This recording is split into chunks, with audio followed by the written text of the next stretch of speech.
Hello, എൻ്റെ last വീഡിയോയുടെ ബാക്കി ഞാൻ നാളെ ഇടാമെന്ന് പറഞ്ഞ് പോയിട്ട് 2 months ആയി. അതും പറഞ്ഞ് പോയിട്ട് പിന്നെ ഇപ്പോഴാണ് എനിക്കിത് അപ്ലോഡ് ചെയ്യാനുള്ള ടൈം കിട്ടിയത്.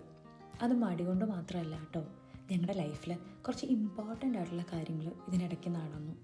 അതൊക്കെ വരുന്ന വീഡിയോസിൽ ഞാൻ കാണിച്ചു തരാം. അപ്പോൾ നമ്മൾ മുന്നേ പറഞ്ഞു നിർത്തിയത് എൻ്റെ ഏറ്റവും അടുത്ത സുഹൃത്തുക്കൾ ചേർന്നൊരു യാത്ര. നമ്മൾ ബെർണാഡ് കാസിൽ നിൽക്കാൻ തുടങ്ങിയിട്ട് 2 മാസം കഴിഞ്ഞു. ഇന്ന് നമുക്ക് ഹൈഫോഴ്സ് വാട്ടർഫാൾസിലേക്ക് പോകാം. എൻ്റെ അമ്മയെ പോകുന്ന വഴി ഒന്നും പറയാനില്ല, മാസ്മരികം. പിന്നെ എടുത്ത ഫോട്ടോസിനും വീഡിയോസിനും ഒന്നും ഒരു ക്ഷാമവും ഇല്ല. തനിക്കുട്ടനും അന്നമ്മയുള്ളതുകൊണ്ടേ അവരുടെ പ്രയോറിറ്റീസ് കൂടെ കണക്കാക്കിയിട്ട് വേണമല്ലോ നമുക്ക് ട്രാവൽ ചെയ്യാൻ. നാപ്പി ചേഞ്ചസും ഫീഡിങ്ങും ഇതൊക്കെ കറക്റ്റ് ടൈം കിട്ടിയില്ലേ, വന്ന വഴി നമ്മൾ തിരിച്ചു പോവേണ്ടി വരും. എൻ്റെ ഒരു ഊഹം ശരിയാണെങ്കിൽ ഹൈഫോഴ്സ് വാട്ടർഫാൾസ് ഇംഗ്ലണ്ടിൽ തന്നെ ബിഗ്ഗസ്റ്റ് വാട്ടർഫാളാണ്. അത് കാണാനായിട്ട് കുറച്ച് ഉള്ളിലേക്ക് നടക്കാനും ഉണ്ട്. ആ വഴി ശരിക്കും ബ്യൂട്ടിഫുള്ളാണ്. ചുരുക്കി പറഞ്ഞാൽ ഒരു അടിപൊളി യാത്ര തന്നെ കേട്ടോ.